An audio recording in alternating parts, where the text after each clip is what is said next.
എന്താ പറഞ്ഞു വരുന്നേ? ജയെ തിരിച്ചു കിട്ടാൻ സഹായിക്കാന്നും പറഞ്ഞ നാദർ എവിടുന്ന് പോയത്? അതുവരെ ജയ സ്വന്തം മകളാണെന്നുള്ള കാര്യം അറിയിക്കാതെ ദേവേട്ടന്റെ കൂടെ നിക്കണമെന്നും പറഞ്ഞ് ഞാനാ അവളെ അങ്ങോട്ട് അയച്ചത്. എങ്കിൽ അത് ഭയങ്കര അബദ്ധമായിരിക്കും ആൻറ്റി. JD സാറിനോട് നാദറ എല്ലാം പറഞ്ഞെന്നാ എനിക്ക് തോന്നുന്നു. ഏയ്, അതവള് ചെയ്യില്ല, എനിക്കുറപ്പാ. എനിക്ക് ധൈര്യവും ആത്മവിശ്വാസം തന്നത് അവളാ. അതൊക്കെ അവരുടെ ബുദ്ധിയാ. ഞാനിപ്പോൾ JD സാറിൻ്റെ വീട്ടിൽ നിന്ന് ഇങ്ങോട്ട് വരുന്നത് അവരവിടെ ജീവിക്കുന്ന കണ്ട യാതൊരു പ്രശ്നവും ഇല്ലാത്ത പോലെയാ. ആൻറ്റിക്ക് മകളെയും ഭർത്താവിനെയും തിരിച്ചു തരാമെന്ന് പറഞ്ഞവൾ അവിടെ JD സാറിൻ്റെ മാതൃകാ പത്നിയായിട്ട് കഴിയുക. അവരെങ്ങനെ വേണമെങ്കിലും കഴിഞ്ഞോട്ടെ, അതിന് നമുക്കെന്താ? അതല്ല ആൻറ്റി, JD സാർ ഇപ്പോൾ ജയ ഏതാണ്ട് മറന്ന മാതിരിയാ.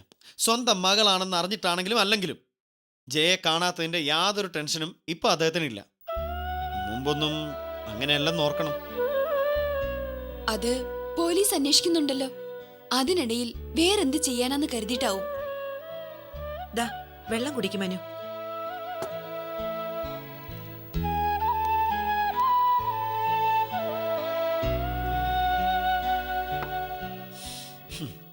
നാദറ വന്ന് രണ്ട് നല്ല വാക്ക് പറഞ്ഞപ്പോൾ രണ്ടാളും ജയെപ്പോലും മറന്നു.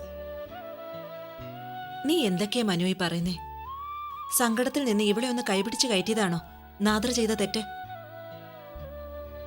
ഇതിനു മുമ്പൊരു ദിവസം വന്നപ്പോഴും നീ ഇതുപോലെ കുറ്റപ്പെടുത്തുന്ന കേട്ടല്ലോ.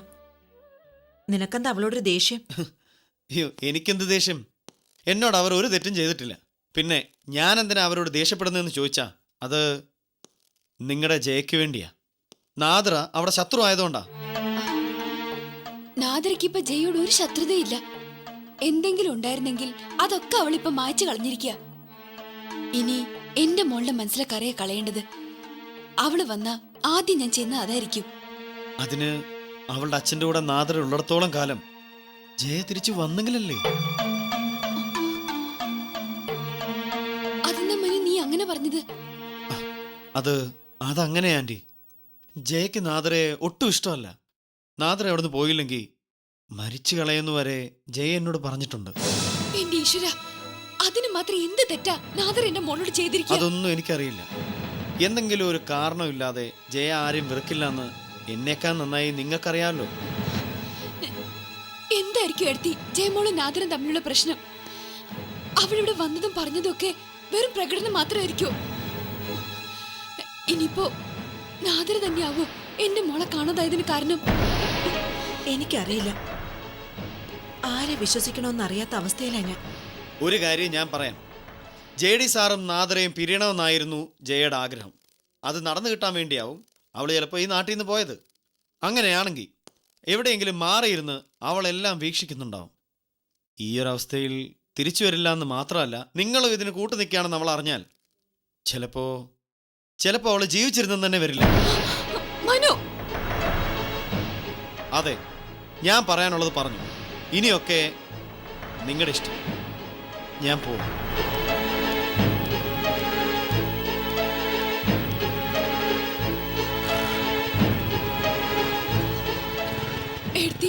എന്തൊക്കെയാ അവൻ പറഞ്ഞേ? നമ്മുടെ മോൾക്കൊന്നും പറ്റില്ല ഗീതേ. വെറുതെ ഓരോരുത്തർ ഓരോന്ന് പറയുന്നത് കേട്ട് നീ നിന്റെ മനസ്സ് തളർത്തണ്ട. ഇത്തിരി മനസമാധാനം ഉണ്ടായിരുന്നത് കെടുത്താനാ അവൻ വന്നത്. അതല്ല എടുത്തി, പോകുന്നതിന് മുമ്പ് അവനോട് ഏതാണ്ടൊക്കെ എന്റെ മോള് പറഞ്ഞു കാണും. അത് അവൻ അങ്ങനെ പറഞ്ഞത്. എന്റെ മോൾക്ക് എന്തോ ആപത്ത് വരാൻ പോവുക. നീ വെറുതെ പറഞ്ഞ് ആപത്തുണ്ടാക്കണ്ട. 2 ദിവസം കൊണ്ട് പോലീസുകാരെ കണ്ടുപിടിച്ചു തരും ജയമോളെ. അതിനുള്ള ഏർപ്പാടൊക്കെ ചെയ്തിട്ടുണ്ട്.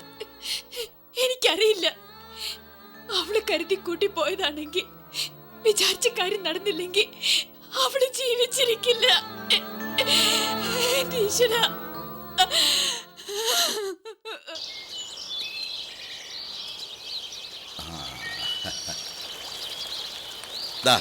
പിടിക്ക് സാറേ. എത്ര നാളായി സാർ ഇതിന്റെ കാഞ്ചിയിലൊന്ന് തൊട്ടിട്ട്.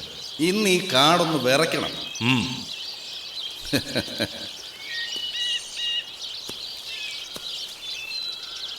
വെടിയൊച്ചയും വെടിയിറച്ചിയും കൊണ്ട് നമുക്കിത് ഉത്സവമാക്കണം സാറേ.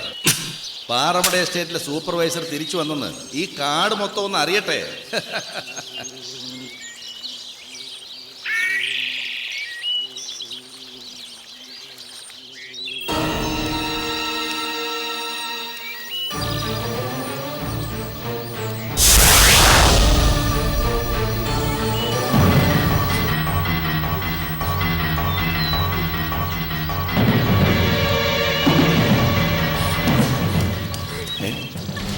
അയ്യോ, കാഞ്ചു വലിച്ചേക്കല്ലേ, ഒരു പെങ്കൊച്ചാത്, കേസ് മാറും.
ഇതെന്തൊരു ഓട്ടമാ സാർ ഓടിയത്, എന്നിട്ട് കിട്ടിയില്ലല്ലേ?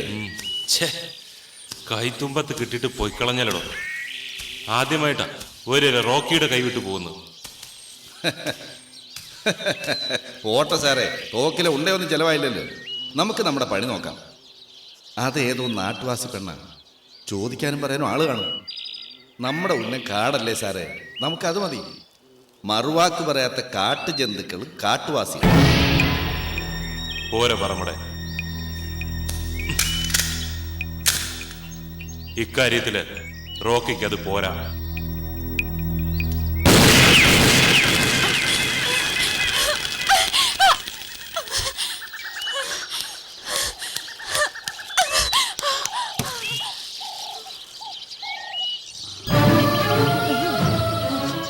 എന്താ മോളെ? മോളെ, മോളെ എന്താ പറ്റി നിനക്ക്? ഒന്നെഴുന്നേറ്റേ മോളെ, ഒന്നെഴുന്നേറ്റേ. നീ എവിടെയായിരുന്നു ഇത്രയും നേരം? നിനക്ക് എന്താ പറ്റിയേ? എന്റെ മനദൈവങ്ങളെ,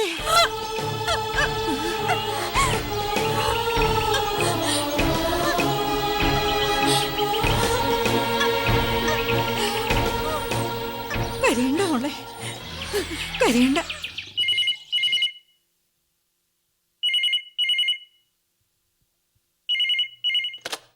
ഹലോ. ആ ഹമീദേ, ഞാനാ സുഭാഷ്. ആ, എന്താ സുഭാഷ് കാലത്ത് തന്നെ? എന്തെങ്കിലും ഗ്ലാഡ് ന്യൂസ്? നോ, എനിക്ക് അറിയിക്കാനുള്ളത് ഒരു ബാഡ് ന്യൂസ്. Bad news? അത് ചാലോട് ബ്രിഡ്ജിന് താഴെ ഒരു പെൺകുട്ടിയുടെ ഡെഡ് ബോഡി കണ്ടെത്തിയതായി ഒരു ഇൻഫർമേഷൻ ഉണ്ട്. പഠിച്ചോനെ സുഭാഷ്, അത് ഒരു ചെറിയ സംശയം. എന്തായാലും ഹമീദ് ഉടനെ ഇങ്ങോട്ടൊന്ന് വരണം. ആ, ബാക്കിയൊക്കെ ഞാൻ നേരിട്ട് പറയാം. ഓക്കെ?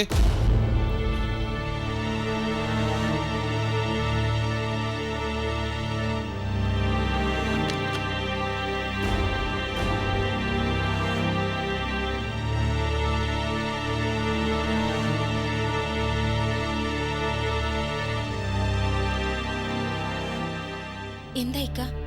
ആരാ വിളിച്ചത്? ഒന്നുമില്ല. നീ ഒരു കാര്യം ചെയ്യും, ഒന്ന് വേഗം റെഡിയാവാൻ നോക്ക്. റെഡി ആവാനോ?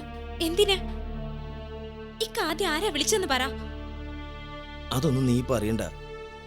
വേഗം എന്റെ പാന്റ് ഷർട്ട് എടുത്ത് വെക്കാം, എന്നിട്ട് നീ ഒരുങ്ങിക്കോ. എങ്ങോട്ടാ പോകുന്നെങ്കിലും ഒന്ന് പറയിക്ക.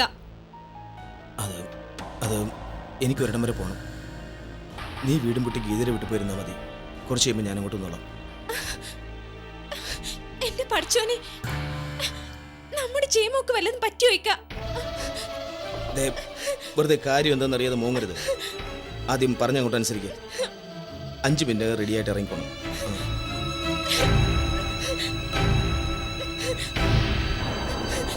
പഠിച്ചോനെ,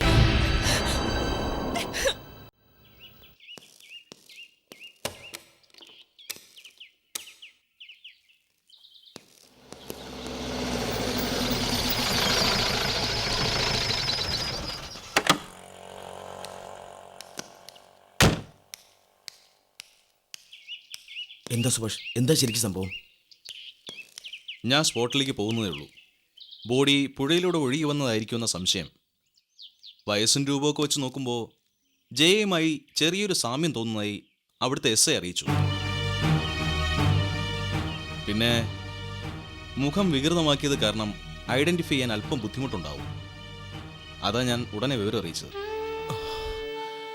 എന്റെ പടച്ചോനെ. വരട്ടെ, ഇതിപ്പോ ഒരു സംശയം മാത്രമാ. നമുക്ക് ജയയുടെ അമ്മയെ വരുത്തി അതൊന്ന് കൺഫേം ചെയ്യണം. അത് വേണോ? ആദ്യം ഞാൻ വന്നൊന്ന് കണ്ടിട്ട്.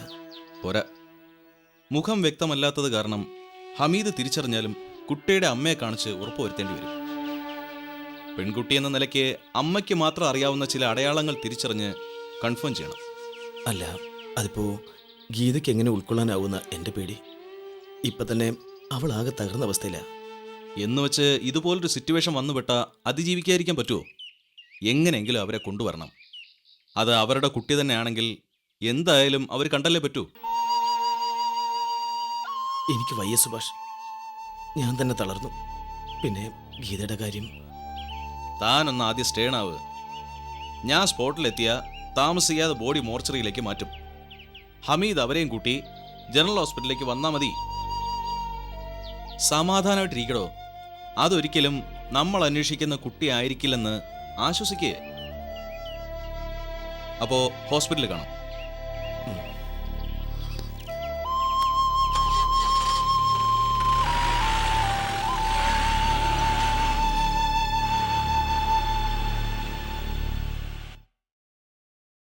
ദാ ഇത് കുടിക്ക്. ഓരോരുത്തർ ഓരോന്ന് വന്ന് പറയുന്നതിനൊക്കെ നീ ഇങ്ങനെ തുടങ്ങിയാലോ? ഇത് അവസാനം എവിടെ ചെന്ന് നിൽക്കും? ഇത് കുടിക്ക് ഗീതേ. എനിക്ക് വേണ്ട. അല്ല, ഇതെന്തു പറ്റി? ഇവളെന്താ ഇങ്ങനെ കിടക്കുന്നെ? എന്തു പറയാനാ എന്റെ ലൈലേ? ഒരുവിധം ഇവളുടെ മനസ്സൊന്ന് നേരെയായി വന്നതായിരുന്നു. ഇന്നലെ മനു വന്ന് എന്തൊക്കെയോ പറഞ്ഞതോടെ ഒക്കെ തീർന്നു. മനു എന്ന് എന്താ പറഞ്ഞേ? നാദർ അവിടെ ജയദേനുമായി സുഖിച്ചു കഴിയാന്നും അതറിഞ്ഞ ജയമോൾ ഒരിക്കലും തിരിച്ചു വരില്ലെന്നൊക്കെയുള്ള പോഴത്തരങ്ങൾ. അല്ലാതെന്താ? അത് ശരി. ഇതിനാണോ നീ ഇങ്ങനെ നിന്നെ തന്നെ ഇല്ലാതാക്കുന്നേ? അവൻ പോയേ പിന്നെ ഈ നേരം വരെ ഒരു തുള്ളി വെള്ളം പോലും കുടിച്ചിട്ടില്ല. മണിയെടുത്തിയ ചായ തന്നെ. ഗീതേ, എഴുന്നേറ്റേ. ദാ ഈ ചായ കുടിച്ചേ. എനിക്ക് വേണ്ട. ഞാൻ ഇത്തിരി നേരം കൂടി ഒന്ന് കിടന്നോട്ടെ. വേണ്ട, ഈ ചായ കുടിച്ചിട്ട് നീ കിടന്നാ മതി. അല്ലെങ്കിൽ ദേ പഠിച്ചോനാണ് സത്യം, ഞാൻ പിന്നെ ഇങ്ങോട്ട് തിരിഞ്ഞു നോക്കില്ല. എഴുന്നേറ്റേ. ഇങ്ങനെയൊക്കെ പറഞ്ഞ ഞാൻ എന്താ ചെയ്യാ? ഒന്നും പറയണ്ട. ദാ ഇതങ്ങോട്ട് കുടിച്ചാ മതി. കുടിക്ക്. ഉം.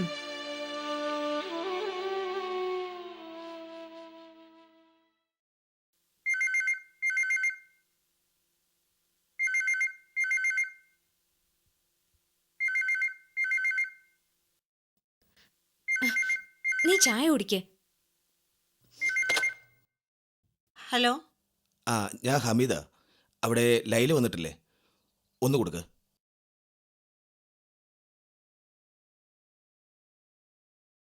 ലൈലെ, ഹമീദ നിന്നെ വിളിക്കുന്നു.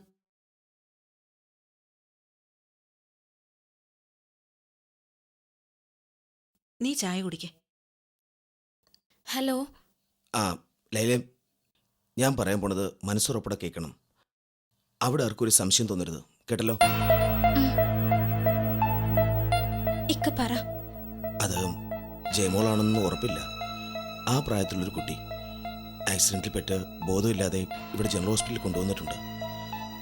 ആ കുട്ടി ജയാണെന്നറിയാൻ ഗീത വന്നു നോക്കണം.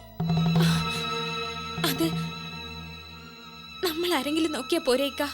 പോരാ, ഞാൻ പറയുന്നത് അങ്ങോട്ട് കേട്ടാ മതി. നീ എന്തെങ്കിലും പറഞ്ഞ് ഗീതയെ ഒരുക്കി നിർത്തണം. അവള് സുഖമില്ലാതെ കിടക്ക. ആണോ? എങ്കിൽ അവളെ തന്നെ ഡോക്ടറെ കാണിക്കാനെന്ന് പറഞ്ഞാൽ മതി. ഞാനൊരു 10 മിനിറ്റിനകം ടാക്സി എടുത്തു വരും. നീ അവളും കയറണം.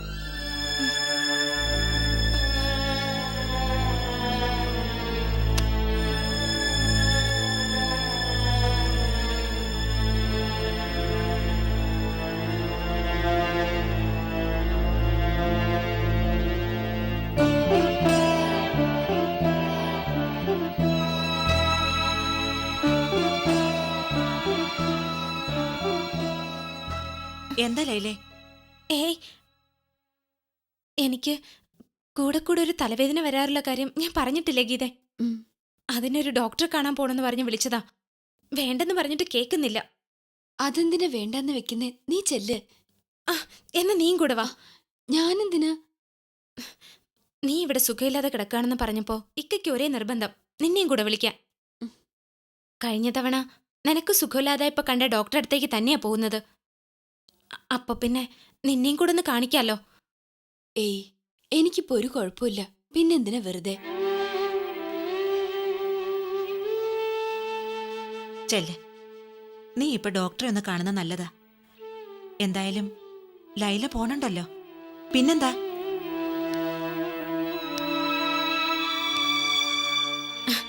അല്ല, ഇടയ്ക്കൊരു ചെക്കപ്പ് വേണമെന്ന് അന്നേ ഡോക്ടർ പറഞ്ഞതും അല്ലേ? ഇനിയൊന്നും ആലോചിക്കണ്ട, നീ എഴുന്നേറ്റേ. എഴുന്നേറ്റേ.